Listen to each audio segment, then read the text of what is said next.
Hey everybody, here's a little tip to take out a tail light. This is on a GMC truck. There's two screws on the inside here. They're 15mm screws. And once you release those two screws, you want to get a little plastic wedge and kind of break the seal loose here. Be real careful not to break the light.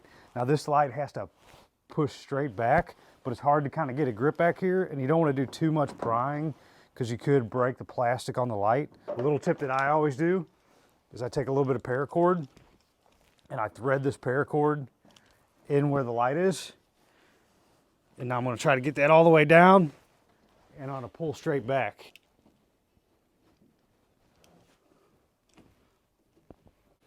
So that releases the light. These lights are really hard to get out because they've got a really tight seal. Once the light has been released, we can go ahead and release the wire harness.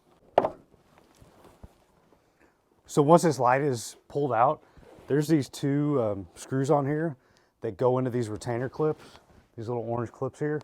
They're really tight. So if you just simply undo these screws and try to pull the light out, you'll break these clips. You could break these screws. So that's why I always like to use the paracord. And all I did was I kind of just fished that paracord back around here. So then when I pulled on the cord was pulling against the hole of the light instead of just trying to pry off the edges. So it's just a quick little tip to getting these lights out so you don't break them.